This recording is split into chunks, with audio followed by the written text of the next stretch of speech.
So my first guest this hour is Martin North. Martin is Principal of Digital Finance Analytics, which combines primary consumer research, industry modelling, economic analysis and segmentation analytics to offer insight into the dynamics of the mortgage, lending, savings, payments and superannuation industries. Digital Finance Analytics makes daily YouTube shows on property and finance at Walk the World and analyses housing and mortgage finance for the DFA channel, blog and mainstream media. Martin, welcome back to the show. Hi there. Hi. Now, are we faced again with another something similar to the global financial crisis, or am I unnecessarily fear-mongering over the bank collapse, Silicon Valley bank collapse? Well, it reminded me a little bit of Washington Mutual at the beginning of the 2008 financial crisis, because, of course, it started with a single bank and then a few more fell over and suddenly the whole world fell in. So we've had three, Silvergate Bank, Signature Bank and Silicon Valley Bank, all collapsed within a few days. And there are some common themes as to why these banks are actually disappearing. And it's a little bit to do with the simple issue of bond rates moving quite quickly, the banks being exposed to liabilities they didn't expect to be exposed to, and the fact that they were playing in parts of the market, crypto and startups, that are actually non-traditional. So that's the reason. Now, whether this will actually move into a more significant downturn is the open question. But of course, in the US, they've moved very quickly to try and stem the bleeding. So maybe they'll be able to cauterize it. And how do they do that? How do they move to stem the bleeding? Well, it was pretty interesting because both the Fed and the FIDC is effectively the underwriting agency of the banks, and FDIC all sort of secures $250,000 plus up to $250,000 of savings. But now what they've announced is, firstly, that all depositors at this particular organization will actually be able to access their funds. And they're doing that essentially by putting some liquidity into the system quickly. And then ultimately they will get it back from the rest of the banking system down the track. So what it means is that those depositors who have money at the bank, and there are a number of depositors with significantly large balances, not just small retail depositors, but actually corporates. So what they've done is to say the system will effectively underwrite them, which is interesting because that isn't what happened in the global financial crisis. There, the government money was sort of put in to bail out the banks, but it was played differently. So they are basically saying we will get it back from the banking system more broadly. They've also axed some senior managers, and it's interesting that what they're trying to do is to say nothing to see here, move on. This is an exceptional situation. But they also have announced, interestingly, in a separate statement, that they're going to create a thing called a Bank Term Funding Program, the BTFP, which will offer loans up to a year to banks, saving associations, credit unions, and other eligible deposit institutions. In other words, they are offering effectively a flow of liquidity to any bank who needs it in exchange for collateral. So there is more going on here than perhaps some would want to admit. And whether we're going to see more organizations going down the same route, too soon to say, I think. Well, where does that liquidity come from? It sounds like it is actually coming from the taxpayer. They're saying they've got to put it in, but don't worry, we'll take it back out. When other banks make a profit, they'll tax that profit instead. But how's that going to work? So the way it works is that the Fed is going to print the needed funds to cover the deposit and give it across to the FDIC. And by the way, the proceeds from asset sales will help to cover some of the losses. But essentially, they're saying no losses associated with resolution of Silicon Valley Bank will be borne by the taxpayer. And then later, the FDIC will charge other banks for those losses it incurred from bailing out uninsured depositors. And maybe the Fed will eventually get its money back from the FDIC. Any losses to the Deposit Insurance Fund to support uninsured depositors will be recovered by a special assessment on banks as required by law, they said. So they're at pains to say that this is not really, real government money. It's not taxpayers' money. It's a mechanism which will effectively be pulled back from the rest of the banks. There's just a timing difference, which is actually quite an interesting observation, I think. So what, the Fed's just printing money, printing more currency? Yeah, they're going to create some liquidity, hand it across to the FDIC so they can pay the depositors out. So they'll be able to go in on Monday in the US and pull the deposits out. But also, interestingly, any bondholders and anybody who are investors, shareholders in the bank will lose everything. So they are protecting depositors, but not those who actually have taken investments in the institution, which again is sort of making the point that actually not everybody is going to get out with their shirt. Shareholders and some unsecured bondholders are going to be bailed in, which basically says shareholders and certain unsecured debt holders will not be protected. So what's the politics? What's the politics behind that? How can they get away with that? Well, I think the argument goes that these are small banks and, they're regional banks. So they're not like a JP Morgan. So, JP Morgan has trillions of assets. These have billions of assets. So they're relatively small, relatively contained. And I think they're also trying to make a point here that, there is no intention from Treasury or the Fed to rescue every bank that gets into difficulty, right? So if you are an investor in a bank, if you're a bondholder or if you're a shareholder, you're going to need to understand that you could risk the money you put in the bank as an investor, but that's different from a depositor. What they're trying to say is that if you're a depositor, not just up to $250K, which is the standard protection in the US, but up to whatever amount is going to be protected. Now, it begs an interesting question, of course, because SVB was actually active in the UK, and indeed they had customers in Australia too. So It'll be quite interesting to see whether, in fact, a bailout program is also going to be launched in those two countries. In the UK, what's happened is that the treasurer there has basically said there is no intention of bailing out depositors, but there is another bank interested in buying the assets of SVB, so that might be a backdoor. Just in that market, just in the UK market, just in the UK. And in Australia, that's interesting because a few high tech companies today had to disclose their exposures. So SiteMinder, for example, they said they had an exposure to SVB of cash holdings up to about 10 million and an undrawn $20 million US revolving credit facility, and they basically are transferring some of its cash to other banking partners and doesn't have any term deposits with SVB. Another entity, Life 360, whose shares dropped 0.4% today, said it had exposure to FG was as much as $5.6 million, but doesn't expect significant disruption. So you can see that, some quite well-known names. Another one, Xero, which is a New Zealand-based, accounting and business entity, say they've got about 5 million US exposure. So this is. So what does that mean when they? Does that mean they just lose that money? That money's gone. Well, it means that they're investors. So if I go back to the first example, right? So basically, they had cash holdings, in other words, money sitting in the bank up to $10 million, right? Which means that they may not be able to get hold of it quickly, or they might, who knows?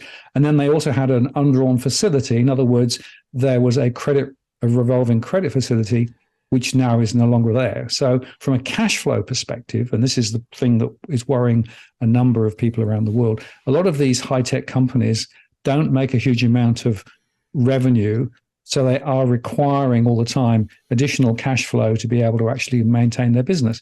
So if suddenly one of those sources of cash in the bank, or indeed revolving credit facilities, gets turned off, then that's a problem. So can they pay their wages? Can they meet their bills on time? Now, I'm not suggesting any of these have any issues, but it sort of highlights the pressure that some of these entities are going to be under.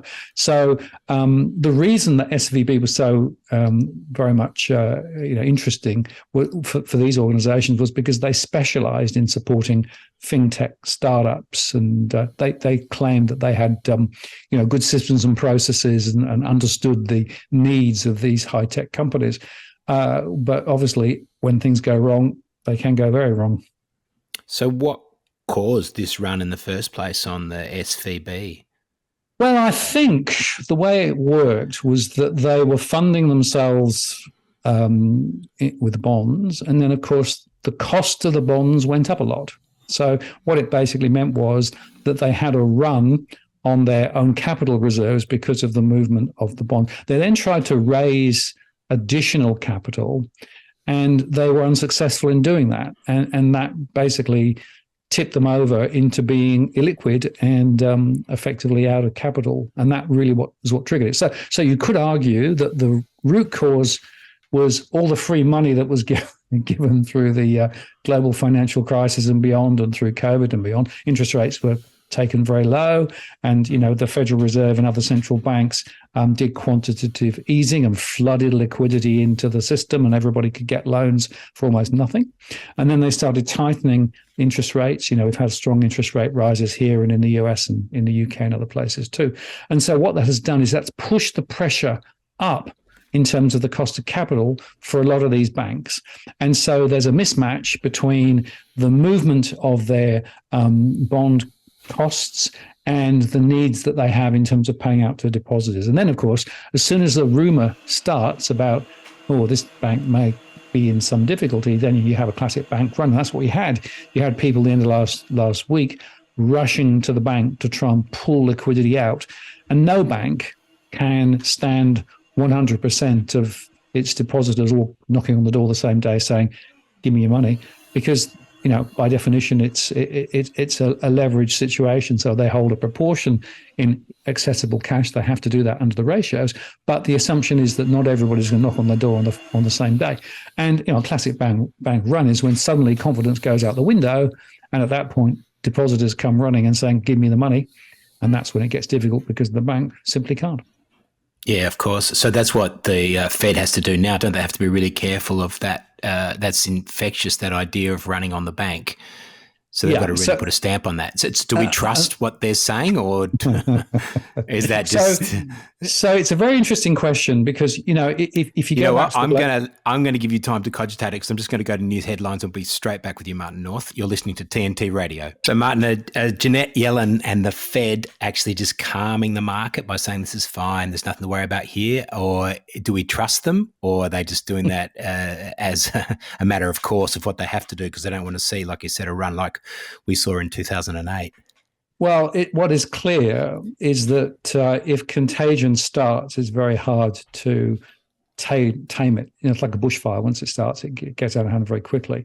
So typically what happens in these situations is that both the central banks, the Federal Reserve or whoever, and the Treasurer and everybody comes out and says, no, nothing to see here, don't panic, it's all under control. So they absolutely want to give the impression that there's nothing going on here at all. But the point is, I suspect, looking at some of the other recent reports from some of the other banks, regional banks in particular in the US, there are many other banks who also have these same sorts of exposures at the moment, simply because of this massive movement in bond rates, and the cost of money has gone up significantly because of what the Fed has done. So it could well be that we're going to see other organizations get into difficulty. But then on the other side, of course, as I said earlier on, what the Fed and the Treasury has done in the US is put in a mechanism that can cover other banks. So effectively, depositors should be comforted by the fact that, in fact, their deposits are actually secured. Even if the bank disappears, their deposits won't. Now, that may well be enough to remove the specific contagion, or it could bubble on a bit, and we might see another 2 or 3 banks go pop in the next few weeks, and then who knows? Remember, the global financial crisis took about 18 months to really come to a head. So I will be watching this very closely. I'm certainly not convinced that this is all fine, nothing to see here, we'll move on. We think we need to be watching very closely, and I've been doing some analysis of a number of US banks, regional banks, and there are definitely ones who have significant exposures, and therefore I think there are some more risks in the system than perhaps the officials want to recognise at the moment. Yeah, because you said it was a small bank, but it's the 16th biggest bank in the American market. I'm not exactly sure what that means, but it's certainly a much bigger market than the Australian market. Is the fact that it collapsed, is that why we saw two other banks collapse as well, or is that not connected at all, Signature and Silvergate? Well, it sort of is insofar that the first one that fell over was actually a crypto-related bank.